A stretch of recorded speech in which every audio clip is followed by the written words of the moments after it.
वाणी सिद्ध हो गई और ये भाव झूठे हो गए। सुरत और निरत क्या होता है? सुरत मतलब होता है ध्यान। जब तक आपका ध्यान संसार में भटक रहा है तब तक वो है सुरत, और जब आपका ध्यान एकाग्र हो गया शब्द में तो वो बन गई निरत। निरत यानी एक जगह पे रत जाना, स्थिर हो जाना, रतने वाली। निरत यानी एक जगह पे एकाग्र हो जाना, अब भटकेगी नहीं वो। तो हमने सुरत को निरत करना है। सूरत भटकती है, सुरत भटक सकती है, निरत नहीं भटक सकती। निरत का मतलब ही एकाग्र है, चीज एक ही है, एक ही चीज है। निरंतर तुम्हारा ध्यान जब तक भटक रहा है ये सुरत है। इसको बोला सुरत फंसी संसार में, तासे पड़ गई दूर। सुरत बांध स्थिर करो, यानी अब सुरत को निरत कर लो। निरंतर है, निरत निरंतर नहीं, निरंतर तो शब्द है। शब्द निरंतर से मन लागा। निरंतर यानी जिसमें कोई अंतर ना हो, जो लगातार चल रहा है, एक रस चल रहा है, उसी में सुरत को लगा लेना है। जैसे आपको 5 शब्द दिए गए, 5 आवाजें भी दे दी अलग अलग। अब जो चीज खुद ही बदल गई उसको तुम परमात्मा कैसे कहोगे? 5 आवाजों का मतलब है 5 रूप बदल जाना। तो जब वो बदल ही गया तो परमात्मा कहाँ रहा? पकड़ भी कौन से करे, पहचान भी कौन से करे। तो फिर कितने साल हो गए राधा स्वामी में? राधा स्वामी नहीं, आनंद ब्रह्मा। अरे वो राधा स्वामी है। 34 साल। 34। ये क्या मीठा होता है या? ये कांचे बड़े हैं। ऐसे खाने होते हैं इसमें? तो अच्छा, आज परमात्मा शरीर से अलग है या अलग है, अलग है। अलग। अजूनी, अजूनी सैभंग। अजूनी यानी जूनों से रहित है। तो आप लोग बताते हैं कि रोम रोम में रम रहा, वो जीव है। वो जीव है, हाँ, जीवात्मा है। बिल्कुल आप जीवात्मा, लेकिन जीवात्मा भी परमात्मा से भिन्न नहीं है। इसलिए कह देते हैं रोम रोम में रम रहा। जैसे सूर्य की किरण, जैसे समुद्र स्थिर है लेकिन लहरें चल रही हैं। अब समुद्र और लहरों में तो फर्क है। वो भी पानी, वो भी पानी, लेकिन वो पानी होकर भी चल रहा है तो वो भी पानी। तो चलता हुआ पानी क्या है? ये जीव बना बैठा है। ये चल रहा है, गर्भों में से होता हुआ जा रहा है,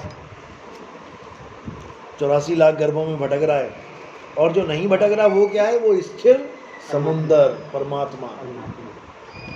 जीवात्मा भटक रही है, परमात्मा स्थिर है। सुरत को ही जीवात्मा कहते हैं। जब ये तन और मन का साथ कर लेती है तो ये ऐसी बन की बैठ जाती है। जैसे हम कहते हैं पानी में रहने वाले 5 जीवों के नाम लिखो, तो किसका नाम लिखते हैं हम? तो मछली तो शरीर है, कछुआ तो शरीर है, हम तो जीवों की बात कर रहे हैं। हमने तो जीव तो एक ही है। सब में एक सा जीव है कि नहीं है? अलग अलग कैसे किया हमने उसको? शरीर देख के, क्योंकि जीव ने वो शरीर धारण कर लिया है, भटक रहा है इसीलिए। अब जब शरीरों को छोड़ दे और वापस घूम के समुद्र में समा जाए, वो लहर खत्म हो जाएगी। जो समुद्र शांत है उसके ऊपर कितनी लहरें दिखती हैं? कितनी लहरें देखोगे? जो शांति है, जो शांत हो गया उसमें लहरें हैं ही नहीं। यानी सारी लहरें जो भाग रही थी वो शांत हो गई। जितने जीव ये अलग अलग बैठे हैं ये सब एक हो जाएंगे। हाँ, अलीगढ़। Hello hello, Sahib बंगी Satnam.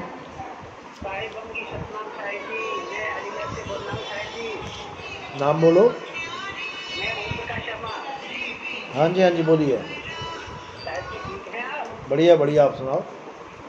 मैं भी ठीक हूँ। और इधर अलीगढ़ की साइड में होने जा रहा है कभी सत्संग साहिब जी? अगले महीने। अगले महीने होगा? कहाँ पे? वहीं अलीगढ़ में ही, या इगलास में, अलीगढ़ में। अलीगढ़ में होगा? अलीगढ़ में? खास अलीगढ़ में?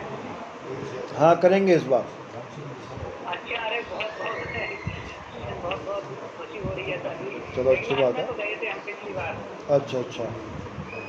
सर जी मैं थोड़ा सा मेरा भ्रम है, मैं की शिक्षा मेरी हो चुकी है, क्लास में ही आप आए थे ना।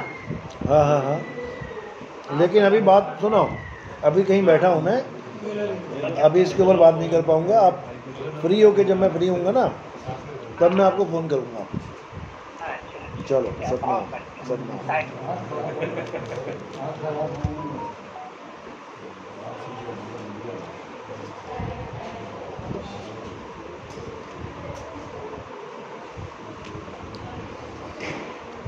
आपको दोबारा से ABCD पढ़नी पड़ेगी हमारे सत्संग की। जो पुराना पढ़ा हुआ है उसको छोड़ देना बिल्कुल, वो पढ़ाई काम नहीं आएगी, आगे की पढ़ाई पढ़ो। जितना ज्ञान मिल गया ठीक है, अब ये ज्ञान समझ के ये भी चेक करते जाओ कि वो ज्ञान सही भी मिला कि नहीं मिला, और आगे का भी ज्ञान पकड़ते जाओ, दोनों काम हो जाएंगे। पिछली गलतियां भी ठीक हो जाएंगी और आगे विवेक बढ़ भी जाएगा, आगे बढ़ने की ताकत भी आ जाएगी।